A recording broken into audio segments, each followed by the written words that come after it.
Hey everybody, Theo here, back for round two of that thing. I don't know why I did that. So as you know from last week, we are doing affirmations and declarations every Monday to start our week off on a positive note and to have a great week and to lead with greatness. So without further ado, we are going to get into week two's affirmation, and that will be I manage my expectations to avoid disappointments.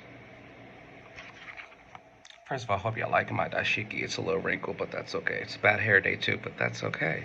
Doesn't matter, because what matters is the content, and what matters is the message and the word. Now check that. Now back to the affirmation. I manage my expectations to avoid disappointments. This is a big one. This covers relationships, this covers work, this covers so many aspects of life.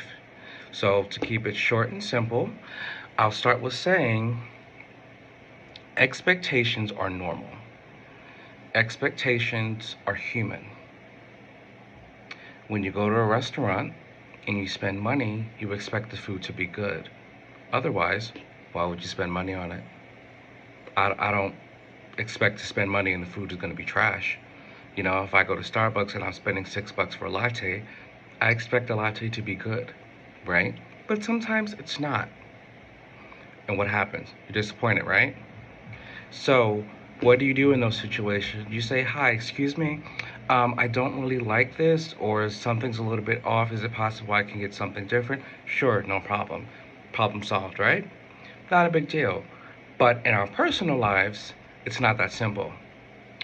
A lot of us get into a relationship expecting what we have in our mind to be how it's going to play out, without realizing that we're dealing with a whole nother human being with their own little set of quirks, their own traumas, their own little things, right? And then we have our things. So we don't even think about how those two are going to come together. We don't even think about how those two are going to clash. All we have in our mind is what we expect the end result to be. And then we don't think about the in between. So when the in between happens, we're like, oh my God, it's like panic because I did not expect this to happen. So what do? You go to the drawing board and you figure it out. On the other side, there's people that get into relationships and they get hurt. They're like, wow, I never expected this person to hurt me this way. I never expected this person to lie to me. I never expected this person to cheat on me. Well, a few questions I like to pose in that space. Did this person ever give you signs that they were or were not capable of fulfilling that expectation? Did that person show you signs that, hey, maybe this person is not going to be able to give me what I need?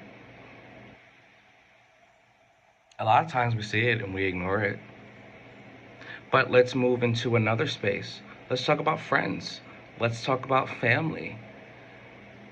A lot of times we get disappointed because they do things or they say things. You're like, wow, I never thought you would say that. I never thought you would do that. I never expected that from you.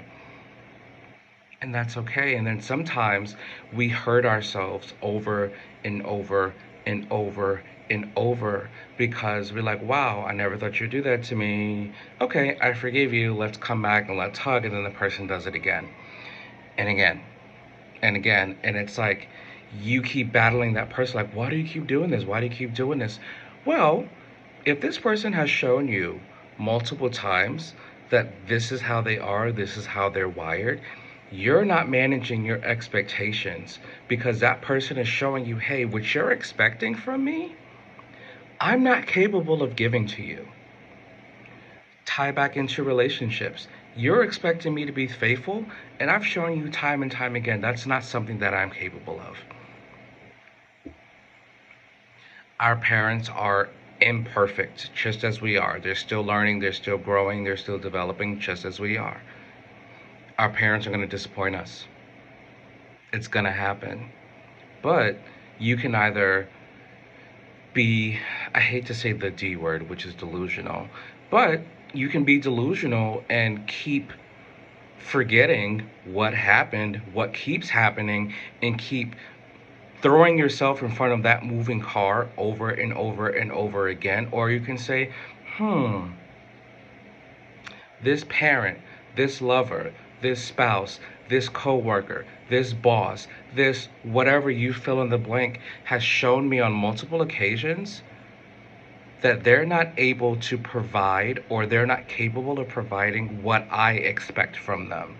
So, what do? I'll tell you what you do. You either accept it and just deal with it. You either draw a fine line in the sand. I'm over here, you're over here. That's it, kaput.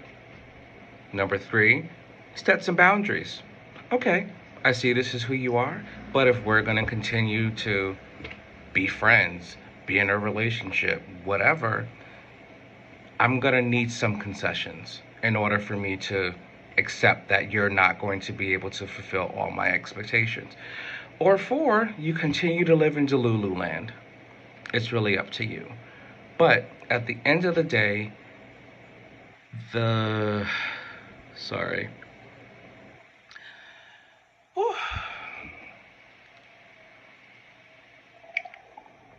I had to take a sip because I had a flashback and. Woo. At the end of the day, it's up to us to manage our expectations for others and for ourselves. It's up to us to take a look around and say, okay, okay. So for today, for this week, and for every week moving forward, I encourage everyone to take a look at their relationships in their lives and think about where they are successfully managing their expectations or what areas could use some fine tuning, and then put it into practice. Let me know in the comments what you think, what you feel, if you feel like this applies to you, if this helps you, if you feel like this can certainly help someone else. I love everyone. Thank you so much for tuning in, and I'll see you next week for our third affirmation of the week.